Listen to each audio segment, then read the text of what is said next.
नमस्कार, शब्द सांची विंध्य के समाचार बुलेटिन में आपका स्वागत है। मैं हूं आपके साथ न्याजिया। शुरुआत करते हैं हेडलाइन से। रीवा में एनएसयूआई कार्यकर्ताओं ने फूंका चुनाव आयोग का पुतला। रीवा सांसद का बयान चर्चा में, बोले हमको तो पूरा रीवा गाली देता है। रीवा कलेक्ट्रेट में जनसुनवाई के दौरान फूटा महिला का दर्द। रीवा के होटल में पत्नी ने रेंजर को युवती के साथ पकड़ा। रीवा में दबंगों ने बंद किया रास्ता, ग्रामीण पहुंचे कलेक्टर दरबार। रीवा में 14 साल के बालक ने फांसी लगाकर दी जान।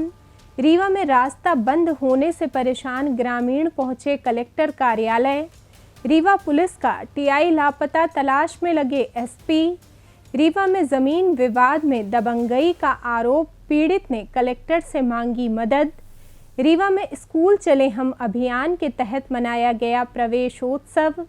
रीवा में नाती ने बुजुर्ग से हड़प लिए जमीन और लाखों रुपए।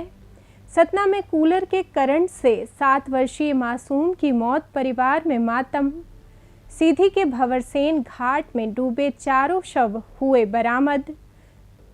और बारिश से बदला रीवा का मौसम, गर्मी से मिली राहत। अब खबरें विस्तार से। रीवा में मंगलवार को एनएसयूआई कार्यकर्ताओं ने भाजपा कार्यालय के सामने प्रदर्शन कर चुनाव आयोग के खिलाफ जमकर नारेबाजी की। एनएसयूआई द्वारा किए गए इस प्रदर्शन के दौरान चुनाव आयोग का पुतला दहन कर विरोध दर्ज कराया गया। प्रदर्शनकारियों ने आरोप लगाया कि लोकतांत्रिक मूल्यों की अनदेखी की जा रही है और विभिन्न मुद्दों पर निष्पक्षता नहीं बरती जा रही है। इस दौरान बड़ी संख्या में एनएसयूआई कार्यकर्ता मौजूद रहे, जिससे क्षेत्र में कुछ समय के लिए राजनीतिक माहौल गर्मा गया। स्थिति को देखते हुए मौके पर पुलिस बल तैनात रहा और पूरे घटनाक्रम पर नजर रखी गई। हालांकि प्रदर्शन शांतिपूर्ण रहा और किसी प्रकार की अप्रिय घटना की सूचना नहीं मिली। प्रदर्शन के माध्यम से एनएसयूआई ने चुनाव आयोग के निर्णयों के प्रति अपनी नाराजगी व्यक्त करते हुए निष्पक्ष कार्यप्रणाली सुनिश्चित करने की मांग की। रीवा जिले के रायपुर करचुलियान क्षेत्र में दौरे पर पहुंचे सांसद जनार्दन मिश्रा को ग्रामीणों ने बीच रास्ते में रोककर पेयजल समस्या से अवगत कराया। ग्रामीणों ने क्षेत्र में लंबे समय से बनी पानी की समस्या का समाधान कराने की मांग की। ग्रामीणों की शिकायत सुनते ही सांसद जनार्दन मिश्रा ने कहा कि पेयजल संकट का स्थायी समाधान नल जल योजनाओं के पूर्ण होने के बाद ही संभव होगा। उन्होंने बताया कि इन योजनाओं को पूरा होने में अभी 1.5 वर्ष से अधिक समय लग सकता है। इस दौरान सांसद ने अपने खास अंदाज में ग्रामीणों से कहा, आप लोग हमें सही जवाब दें, हम भी आपको सही जवाब देंगे। साथ ही उन्होंने कहा, तुम्हें तो सिर्फ गाँव के लोग गरियाते हैं, हमका तो पूरा रीवा ही गरियावत है। सांसद का ये बयान और ग्रामीणों के साथ हुई बातचीत का वीडियो सोशल मीडिया पर तेजी से वायरल हो रहा है।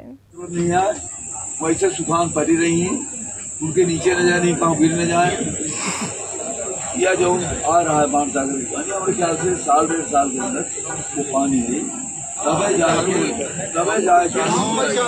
तबे जाके सही निराकरण हुई। ऐसे जनता का न तू बेवकूफ बनावा, ना हम बेवकूफ बनाई। सही तू बता, सही हमें। अभी 1.5 साल जूझना पड़ेगा आपको भी, हमको भी। आपको अपने पंचायत में लोग गाली देते हैं, हम तो सगले का सबसे ज्यादा समस्या लाइटों में हो रही। तार बहुत नीचे है हमारे राज्य, तार नीचे होने के कारण बाजार में ट्रक नहीं जा पावे, सामान नहीं जा पावे लोगन के। हमारे पुरान बाजार टूटी जाती है तार की वजह से। अभी वो रोज अपना आ रहे हैं तो आगे गला लग गई, केवल तार की वजह से। मंगलवार को रीवा कलेक्ट्रेट में आयोजित जन सुनवाई के दौरान कलेक्टर नरेंद्र सूर्यवंशी ने राजस्व मामलों, विशेषकर पट्टा और नामांतरण प्रकरणों की समीक्षा करते हुए अधिकारियों को सख्त निर्देश दिए। उन्होंने लंबित मामलों पर नाराजगी जताते हुए तहसीलदारों से ऑनलाइन चर्चा की और कहा कि यदि कोई पटवारी अपने दायित्वों का निर्वहन नहीं कर रहा है तो उसके विरुद्ध निलंबन जैसी कार्रवाई की जाएगी। कलेक्टर के इस सख्त रुख से मौजूद अधिकारियों में हड़कंप की स्थिति रही। इसी दौरान रायपुर करचुलियान क्षेत्र के फरेदा गांव से अपनी शिकायत लेकर पहुंची विमला सोंधिया कलेक्टर के समक्ष भावुक हो गईं। पीड़िता ने आरोप लगाया कि उनके जेठ और देवर का परिवार उन्हें लगातार प्रताड़ित कर रहा है, जिसके कारण उनका जीवन संकट में पड़ गया है। उन्होंने बताया कि पारिवारिक विवाद के चलते उन्हें और उनके बच्चों को भारी परेशानियों का सामना करना पड़ रहा है। विमला सोंधिया ने जिला प्रशासन से पारिवारिक संपत्ति का विधिवत बंटवारा कराकर उनके हिस्से की जमीन और आवास दिलाने की मांग की, ताकि वे अपने बच्चों के साथ सम्मानपूर्वक जीवन यापन कर सकें। कलेक्टर साहब के पास मैं मांग करने आई हूँ कि मेरी जमीन को बंटवारा करवा दें, मेरी बही अलग हो जाए, मेरे रहने के लिए घर भी हो जाए, जमीन हो जाए मेरे बच्चों के लिए। मेरा बेटा 1 साल से किराया से वहीं रह रहा है, मनकवार फरेंदा में रह रहा है। वो मतलब जमीन देने को तैयार नहीं है। 2 कमरा मेरा बेटा बनाया था, वहाँ अधिकारी से मिले थे, रायपुर तहसील में भी मिले, वकील भी लगा था। वकील भी कहता कि विमला हम तुम्हारा कैसे क्या कर सकते हैं, वो सिलोचना हमें जान से मारने के घेरती है, हम नहीं कर सकते हैं। तहसीलदार से भी बोले, तहसीलदार बोले बेटा हम करवाते हैं। रीवा के होटल रॉयल इन में सतना जिले के बरौंधा सर्किल के वन परिक्षेत्र अधिकारी ब्रजेंद्र पांडे को उनकी पत्नी ने एक युवती के साथ पकड़ लिया। पत्नी, जो बरौंधा थाने में कांस्टेबल हैं, बिना छुट्टी लिए रीवा पहुंची। सूचना मिलते ही वो होटल पहुंची और कमरे में घुसकर युवती को देख लिया। इसके बाद होटल परिसर में जोरदार हंगामा हुआ। पत्नी ने दोनों के संबंधों को लेकर सवाल जवाब किए, जिससे भीड़ जमा हो गई। विवाद बढ़ने पर रेंजर युवती के साथ डंपर में बैठकर फरार हो गए, जबकि पत्नी काफी देर तक हंगामा करती रही। मौके पर मौजूद लोगों ने घटना का वीडियो बनाया, जो सोशल मीडिया पर वायरल हो गया। रीवा के चुरहटा थाने में रेंजर ब्रजेंद्र पांडे और युवती के खिलाफ FIR दर्ज की गई है। पुलिस पूरे मामले की जाँच कर रही है।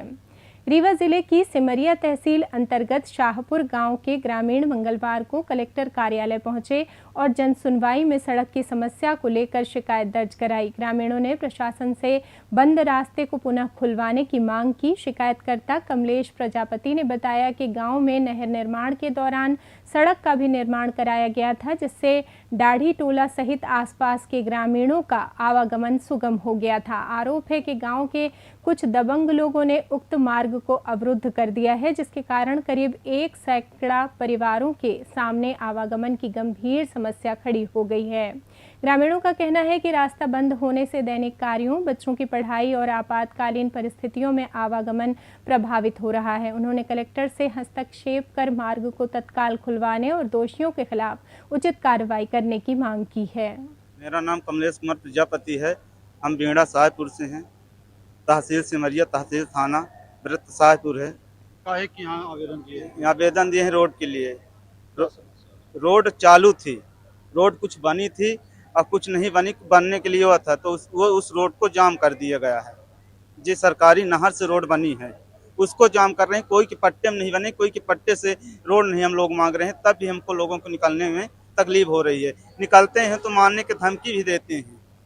कितने लोगों का रास्ता बंद? उसमें 300 लोगों की रास्ता है। 3 जात उससे प्रभावित होते हैं उस रोड से।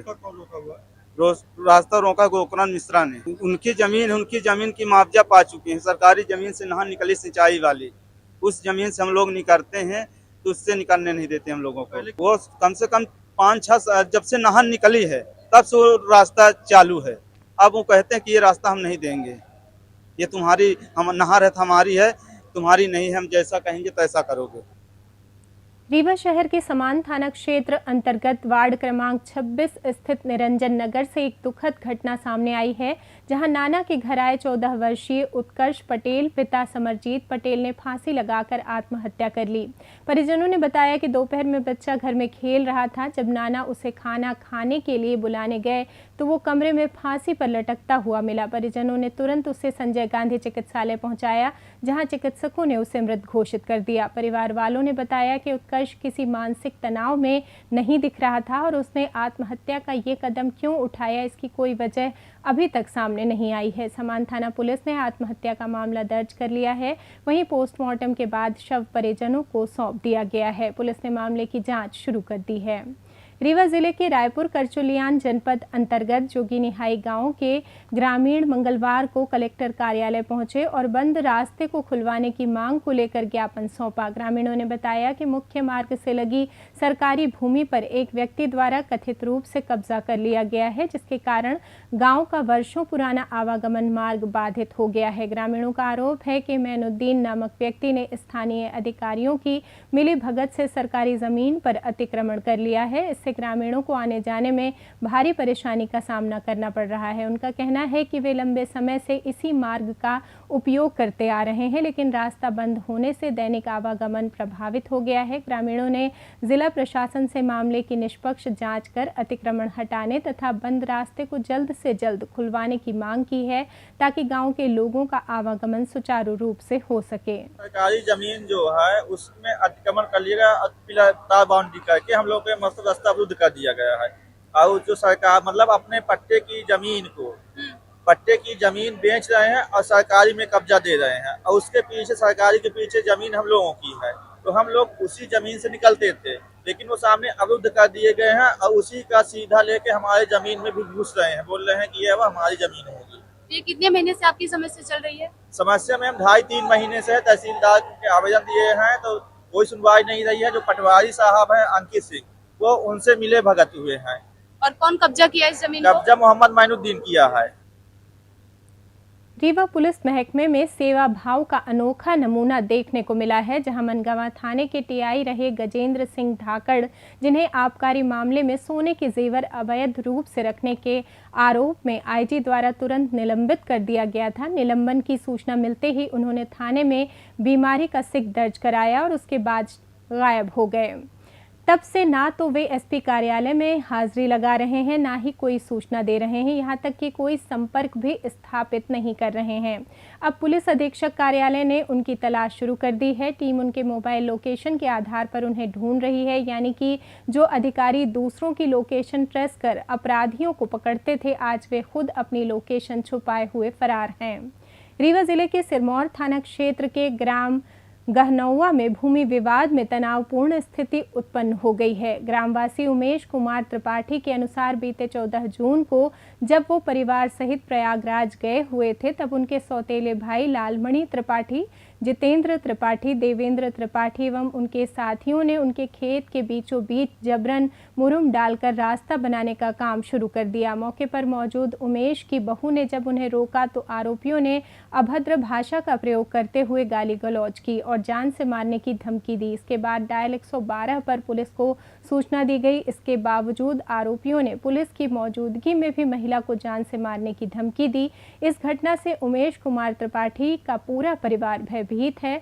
उमेश ने थाना प्रभारी सिरमौर को लिखित शिकायत देकर आरोपियों के खिलाफ कार्रवाई करने और अवैध निर्माण रोकने की मांग की थी, लेकिन मामले पर कोई कार्रवाई नहीं होने पर वे मंगलवार को रीवा कलेक्टर कार्यालय शिकायत लेकर पहुंचे थे, जहां उन्होंने अपनी समस्या बताई।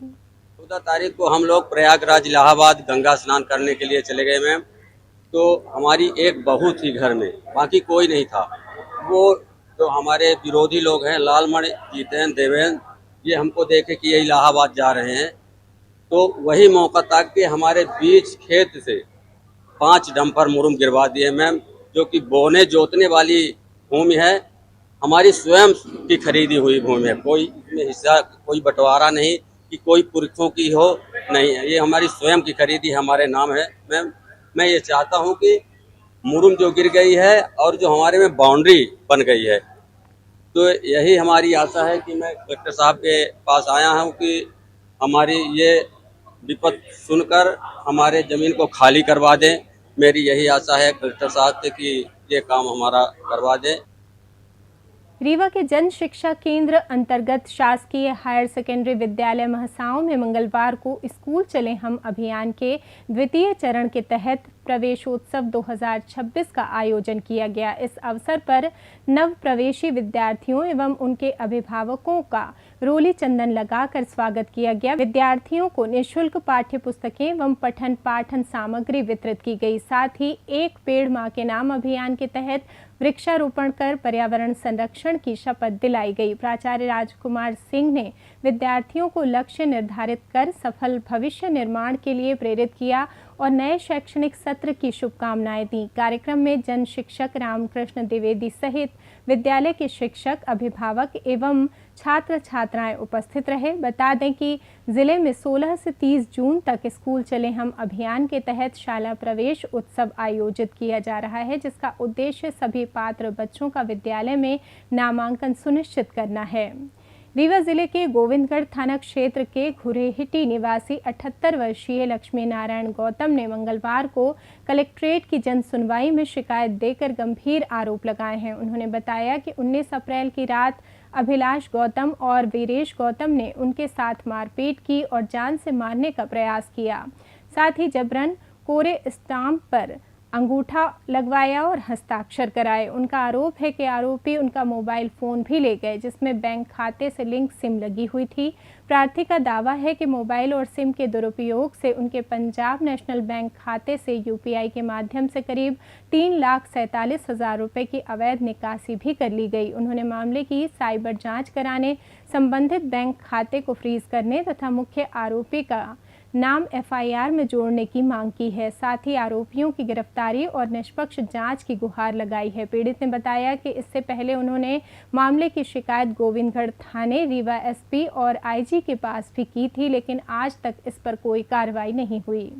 रात के आए 1 बजे रात तो कहीं कि इसमें दस्तखत करो तो नहीं दस्तखत करे के इनकार की हैं, तो हमसे लपट के हमका तख्ता से नीचे गिरा के चढ़ ही बैठे। फिर हमको हार मारन जब तो हमारे मुँह में कस के अंगूछी बांध दी न। ऐसे सामने बराई तो यही डीजे बाजत रहा तो कुछ सुनी से नहीं। ये हमसे जबरई कोरे स्टाम्प पेपर में दस्तखत कराए के हमारा मोबाइल छीन के ले गए, जौने के कारण हमारा पैसा लूट ली 3,47,000। हम दर दर भटक रहे हैं, न थाना पुलिस कोनो वो नहीं कह रही है, तब का किन जाए। अब हम ही मरे के अलावा कोनो साधन नहीं देखा रहा है, न हमारे घर आए रहे का न खाने को भोजन है। सतना जिले के रामपुर बाघेलान थाना क्षेत्र के ग्राम गजन में कूलर का करंट लगने से 7 वर्षीय आर्यन गुप्ता की दुखद मौत हो गई। मृतक के पिता ने बताया कि पिछले कई दिनों से गांव में बिजली बंद थी। रात में जब बिजली आई तो पूरे परिवार के सो जाने के बाद अचानक आर्यन उठकर कूलर के पास चला गया, जहां उसे करंट लग गया। परिवार ने बच्चे को अचेत अवस्था में तुरंत रीवा के संजय गांधी चिकित्सालय में भर्ती कराया, लेकिन डॉक्टरों ने उसे मृत घोषित कर दिया। पुलिस ने इस मामले में मामला दर्ज कर जांच शुरू कर दी है। बता दें कि रीवा और सतना में 1 महीने के अंदर कूलर से करंट लगने की ये चौथी घटना है। सीधी जिले के रामपुर नैकिन थाना क्षेत्र स्थित सोन नदी के भंवरसेन घाट पर हुए दर्दनाक हादसे में 4 लोगों की मौत हो गई। एसडीआरएफ ने मंगलवार को करीब 24 घंटे तक चले रेस्क्यू अभियान के बाद 3 लापता लोगों के शव बरामद कर लिए। सोमवार को एक युवती का शव पहले ही मिल चुका था। जानकारी के अनुसार मैहर जिले से आए युवक युवतियों का एक समूह सोमवार दोपहर पिकनिक मनाने भंवरसेन घाट पहुंचा था। नहाने के दौरान 4 लोग गहरे पानी और भंवर की चपेट में आ गए। हादसे में ज्योति सेन, शुभी सेन, नीलू बैस और लखन केवट की मौत हो गई। रेस्क्यू अभियान के दौरान पुलिस अधीक्षक संतोष कोरी भी मौके पर मौजूद रहे। सभी शवों को पोस्टमार्टम के बाद परिजनों को सौंप दिया गया। प्रशासन ने लोगों से नदी के गहरे और भंवर वाले क्षेत्रों से दूर रहने की अपील की है। मौसम की बात करें तो पश्चिमी विक्षोभ और प्री मानसून गतिविधियों के असर से रीवा जिले में मौसम का मिजाज अचानक बदल गया। मंगलवार सुबह तेज धूप और गर्म हवाओं ने लोगों को परेशान किया, लेकिन दोपहर बाद आसमान में घने बादल छा गए और कई क्षेत्रों में तेज बारिश हुई। बारिश के बाद तापमान में गिरावट दर्ज की गई, जिससे लोगों को गर्मी से राहत मिली। मौसम विभाग के अनुसार जिले में अधिकतम तापमान 39.6 डिग्री सेल्सियस और न्यूनतम तापमान 27 डिग्री सेल्सियस दर्ज किया गया। मौसम वैज्ञानिकों का कहना है कि जिले में प्री मानसून गतिविधियां लगातार सक्रिय हैं। आने वाले दिनों में तेज हवाओं, गरज चमक और बारिश का दौर जारी रह सकता है। विभाग ने लोगों को मौसम के बदलते हालात को देखते हुए सतर्क रहने की सलाह दी है। इसी के साथ ये समाचार बुलेटिन समाप्त हुआ। कल फिर मिलेंगे नई खबरों के साथ। जुड़े रहिए शब्द साझी विंध्य से जुड़ी तमाम खबरों के लिए हमारे चैनल को सब्सक्राइब कर दें, वीडियो को लाइक करें, शेयर करें और बेल आइकॉन दबाना ना भूलें। अपने आसपास की खबरें हम तक पहुंचाने के लिए स्क्रीन पर दिए नंबर पर आप संपर्क भी कर सकते हैं। धन्यवाद।